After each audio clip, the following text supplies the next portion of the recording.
Halo semuanya, pernahkah kalian melihat foto makanan di media sosial atau menu restoran yang membuat kalian langsung merasa lapar? Itu bukan sekedar keberuntungan, tapi kekuatan dari food photography. Nah, sekarang kita akan belajar tentang apa itu food photography dan bagaimana tips-tipsnya. Mari ikuti materi selengkapnya. Materi kita kali ini adalah tentang food photography. Tujuan pembelajaran kita kali ini adalah menganalisis pengertian, tujuan, mengklasifikasikan jenis pencahayaan, mengkategorikan komposisi, menerapkan penggunaan properti dan background, mengaplikasikan variasi angle dan perspektif, serta menerapkan post-processing atau editing pada food photography dengan benar. Di sini terdapat dua gambar, ada foto 1 dan foto 2. Mana yang lebih menarik? Nah, betul sekali, foto 2 merupakan foto yang lebih menarik dibandingkan foto 1 karena foto 2 sudah melalui proses food styling, food photography, serta melalui proses editing pada food photography.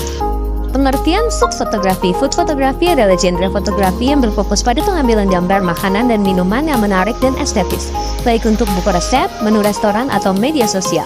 Food photography adalah hal yang penting dilakukan untuk memamerkan hidangan dan membuat orang mau mencoba makanan baru. Food photography adalah bentuk penceritaan visual. Foto makanan yang bagus harus dapat menceritakan kisah tentang hidangan tersebut, dari mana asalnya, bagaimana cara menyiapkannya, dan rasa serta tekstur apa yang diharapkan. Tujuan utamanya adalah menonjolkan keindahan dan daya tarik visual dari makanan dan minuman sehingga dapat menggugah selera dan menciptakan keinginan untuk menikmatinya dengan menggunakan teknik pencahayaan, komposisi, gaya, fotografer. Makanan dapat menciptakan narasi yang menarik perhatian konsumen dan membuat mereka ingin mencoba hidangan tersebut.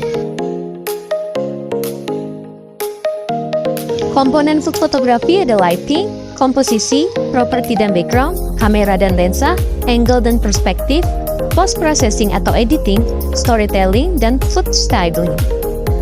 Lighting atau pencahayaan, yang pertama natural light digunakan untuk menghasilkan foto yang terkesan natural dan lembut, menggunakan cahaya matahari karena memberikan pencahayaan yang menyebar dan halus. Posisikan makanan dekat jendela dengan cahaya yang menyebar, gunakan reflektor atau papan putih. Kelebihan dan kekurangan. Kelebihannya, kualitas lembut dan menyebar dengan baik untuk menonjolkan tekstur dan warna, mudah didapat dan hemat, menciptakan tampilan yang alami dan organik. Kekurangannya tidak konsisten dan berubah sepanjang hari, tergantung cuaca dan tidak dapat diprediksi, memerlukan alat tambahan seperti reflektor dan diffuser untuk kontrol. Selanjutnya, artificial light atau cahaya buatan. Jika ingin menampilkan gambar yang konsisten, dramatis, dan kreatif, menggunakan cahaya buatan untuk mengontrol intensitas cahaya, arah cahaya, dan kualitas cahaya dengan cepat, menggunakan softbox atau continuous light yang diposisikan pada sudut 45 derajat terhadap makanan. Kelebihan dan kekurangan. Kelebihannya konsisten dan terkendali, mudah disesuaikan, dapat digunakan kapan saja dan lokasi di mana saja, terdiri dari berbagai jenis lampu untuk memberikan fleksibilitas dan kreativitas. Kekurangannya mahal untuk dibeli dan dirawat, memerlukan waktu belajar untuk menggunakannya secara efektif, dapat menciptakan bayangan dan sorotan yang tajam jika diatur dengan tidak benar. Berikut adalah contoh penggunaan cahaya buatan. Yang pertama ada side light atau cahaya dari samping, yang kedua ada backlight cahaya dari belakang, yang ketiga ada front light atau cahaya dari depan. Itu semua menggunakan lampu continuous dan softbox yang diarahkan 45 derajat ke arah makanan.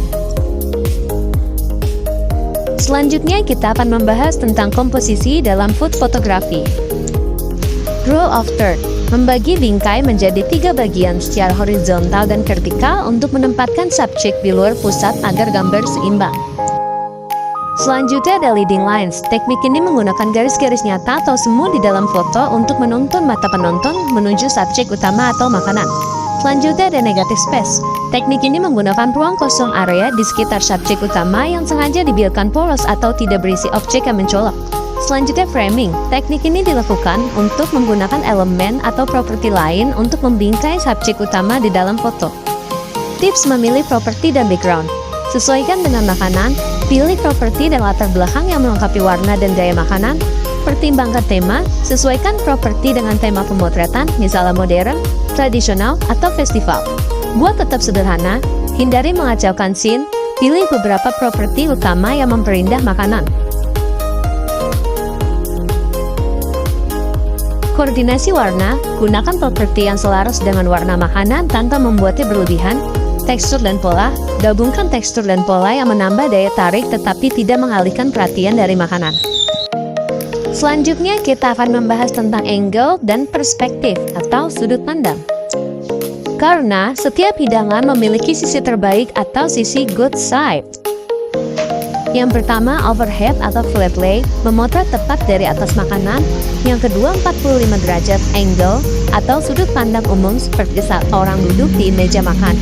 Yang ketiga ada eye level, sejajar dengan objek, cocok untuk makanan yang memiliki tumpukan seperti burger atau pancake. Yang keempat ada close up, untuk menunjukkan detail tekstur secara mendalam. Selanjutnya ada post processing atau editing. Yang pertama, editing software. Gunakan aplikasi seperti Adobe Lightroom, Photoshop, Snapseed, dan lain-lain. Yang kedua, adjustment. Adjustment itu meliputi exposure, contrast, color balance, sharpening. Yang ketiga, retouching. Menghilangkan ketidaksempurnaan dan meningkatkan detail. Selanjutnya ada action shoot. Yang pertama, movement. Menangkap penuangan, taburan, atau pemotongan untuk menambah dinamisme. Yang kedua, interaction.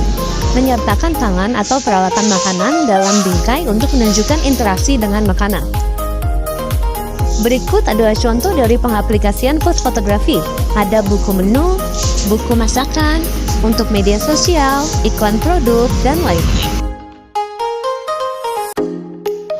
Dengan teknik pencahayaan, komposisi, dan gaya yang tepat, kalian bisa menciptakan narasi visual yang luar biasa.